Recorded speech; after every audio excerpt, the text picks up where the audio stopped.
Big Six. Richard, my one big thing, and that was really good. So, but it's probably the second big thing. I mean, that's the one big thing. My one big thing this week, Richard. It's a big thing. It's a pretty big thing. 4 times a year, we get to look at the SEC 13F filing form from Saudi Arabia's Public Investment Fund, which is a quarterly report required to be filled out by all institutional investment managers with at least $100 million in assets under management. And with a PIF having about... Sorry to interrupt. Have you filed yours yet? I didn't. Damn. Hey, can we pause this? Yeah. Don't miss that. They don't like that. So, folks like us with $100 million under management. Well, it's funny because the PIF definitely has to, because they have now 620 billion in assets. So they're way above that threshold. Anyway, they do it 4 times a year. Whenever this report becomes public, it gets picked up by news outlets because it reflects what the PIF is doing in terms of investments. And this week, Richard, we got to look at what they're doing, and they haven't exactly been sitting on their hands in the second quarter. The PIF snatched up stakes in Alphabet, Zoom Video, so they now own part of this conversation, Richard. Microsoft, as part of a wider pick of U.S. stocks, it brings the PIF's portfolio value to about 40.8 billion. That's at the end of the second quarter. The PIF also added to positions it held in Facebook, owner of Meta Platforms, PayPal Holdings, Electronic Arts. Richard, I'm not done. 6.3 million shares in Starbucks, added other stocks, including Adobe Systems, Advanced Micro Devices, Salesforce, Home Depot, Costco, Datadog, NextEra Energy. So that oil money was burning a hole in their pocket, Richard, and it looks like they really did go on a pretty significant buying spree. What's really interesting, I think, to both of us, Richard, and we've talked about this is sort of now the second time they've followed this playbook. There's been a pretty solid drop in markets this year. I mean, year to date, Dow Jones is down about 6%, S&P down 10%, the NASDAQ is down almost 17%. So for the PIF, it's sort of buy low, sell high. During the pandemic, the PIF decided to go long and snatched up some battered stocks right as the pandemic was hitting hard. They were in areas like travel and tourism, and also maybe most notably in live entertainment. And just one example is the PIF's acquisition of concert and event organizer Live Nation, which hit low prices during the pandemic shutdown. Of course, nobody saw going back to live shows again, but the PIF did see that. They put down about $500 million to acquire Live Nation stock, at about $40 a share. Today, Live Nation is trading right around $100 a share. So cool way to make $500 million or more. The PIF also invested in Carnival Cruises, which bounced up and is back down again. But they've really been active at investing globally, build wealth and expand its portfolio. And Richard, I just wanted to sort of wrap up with this thought.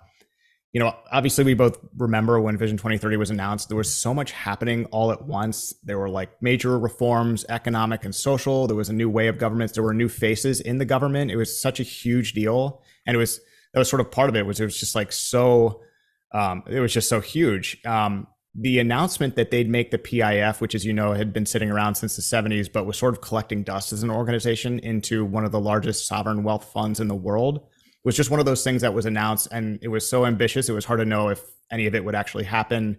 But just to sort of get to my point here, the resuscitation of the PIF, hiring a bunch of really smart people, both Saudi and non-Saudi, and then turning it into a huge sovereign wealth fund that then invested the kingdom's money, has turned out to be really a good move, a really profitable move, one of the smartest moves they've made. One of the biggest major decisions in the kingdom has taken in its history. So, I mean, right now, that looks like a really, really smart move to create the PIF, and they're just getting started. Agreed. And you never know with markets, but it is interesting to watch them. You referenced the foray into markets in the beginning of the pandemic, where it very much buy low, sell high, or just buy low and hold on. A little bit of the same thing here, because 17 minority stakes, basically minority stakes in 17 companies. The fact of the matter is that their portfolio, PIF's portfolio, that 40.8 billion that you mentioned, is down 3 billion in the quarter, and that's simply because the whole, the U.S. stock market is down. But you don't want to look at it quarterly like that, and I'm sure a large, sovereign wealth fund that looks long term.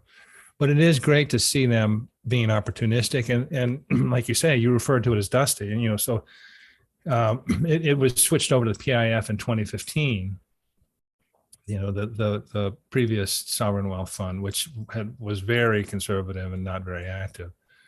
And the PIF has been much more aggressive, and they're very aggressive in specific areas. They like gaming, they like futuristic stocks, and the list you ran, Alphabet, Microsoft, Meta, the video game developer Take-Two Interactive, Uber, Walmart, but Uber, these are all technologically advanced companies, and that's where the space they occupy. So it's just really interesting to watch. I'm always reluctant to sort of